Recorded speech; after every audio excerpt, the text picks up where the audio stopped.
បាទជំរាបសួរបងប្អូននៅក្នុងវីដេអូនេះខ្ញុំមកបង្ហាញអំពីរបៀបក្នុងការយើងសេរី auto click ឲ្យវា click លឿនឬ click យឺតហើយយើងយកទៅប្រើជាមួយនឹងទូរស័ព្ទអូខេអញ្ចឹងដើម្បីអាចសេរីបានទាំងអស់គ្នាតម្រូវឲ្យមានកុំព្យូទ័រហ្នឹងហើយឲ្យមានកុំព្យូទ័រហើយត្រូវតឡើងកម្មវិធីរបស់ម៉ៅហ្នឹងទើបយើងអាចសេរីលឿន auto click ហើយយើងយកទៅប្រើជាមួយម៉ៅហ្នឹងហើយអញ្ចឹងវិធីគឺអត់មានអីពិបាកទេទាំងអស់គ្នាសេរីនៅលើកុំព្យូទ័រហើយសិននៅពេលណាទាំងអស់នេះសេរីហើយចាំយើងដកម៉ៅហ្នឹងយកទៅប្រើមួយទូរស័ព្ទគឺបានហើយអូខេអញ្ចឹងឥឡូវខ្ញុំប្រាប់ពីរបៀបសេរីអញ្ចឹងយើងមកកន្លែង DPI នេះមកហើយយើងតម្លាក់កន្លែងនេះ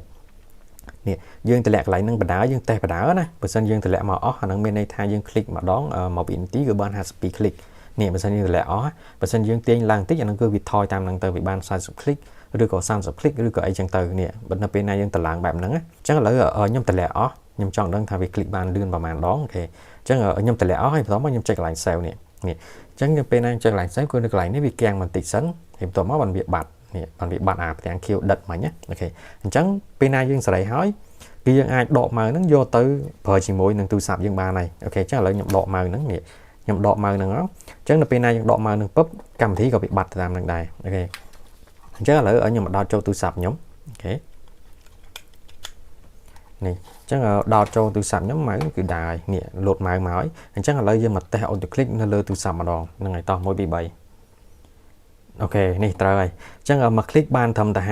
55ឬក៏53 52 50អីទេហ្នឹងហើយផ្សេងចេញមិញគឺកាំង website ហើយហ្នឹងហើយអូខេអញ្ចឹងឥឡូវខ្ញុំសាកម្ដងទៀតសិន1 2 3អូ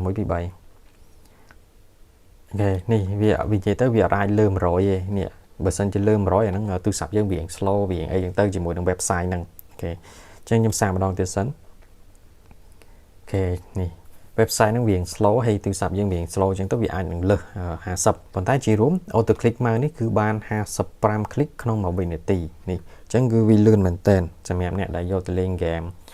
ដែលត្រូវការ auto click លឿនហ្នឹងហើយអញ្ចឹងខ្ញុំបញ្ជាក់ម្ដងហើយម្ដងទៀតនៅពេលណាយើងសេរីហើយយើងប្រើ auto click លឿនពេកអាហ្នឹងបើសិនជាគេ detect ថាប្រើ hack ប្រើអីអាហ្នឹងបងប្អូនគ្នាទទួលខុសត្រូវរៀងខ្លួនហ្នឹងហើយអញ្ចឹងនេះខ្ញុំគ្រាន់តែមកពីប្រាប់ពីរបៀបក្នុងការយើងសេរីយើងយកទៅប្រើមួយទូរស័ព្ទឯងអូខេអញ្ចឹង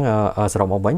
គឺយើងតម្រូវឲ្យមានកុំព្យូទ័រតឡើងកម្មវិធីរបស់ម៉ៅហើយយើងសេរីនៅលើកុំព្យូទ័រឲ្យសិនចាំយើងដកម៉ៅហ្នឹងយកមកប្រើជាមួយនឹងទូរស័ព្ទបែបហ្នឹងគឺយើងអាចប្រើបានហើយនេះ auto click វាហើយគឺយើងអាចសេរីភ្លើងគឺយើងអាចអីបានធម្មតាទាំងអស់នៅលើទូរស័ព្ទហ្នឹងហើយយើងអាចបិទបើកភ្លើងនៅខាងក្រោមនេះអញ្ចឹងបិទមកគឺអស់ហើយអូខេអញ្ចឹងគឺយើងអាចសេរី DPI បានអីបានទាំងអស់ហ្នឹងហើយគ្រាន់តែ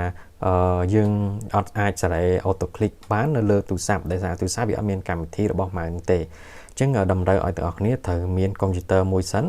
តឡើងកម្មវិធីវាសិន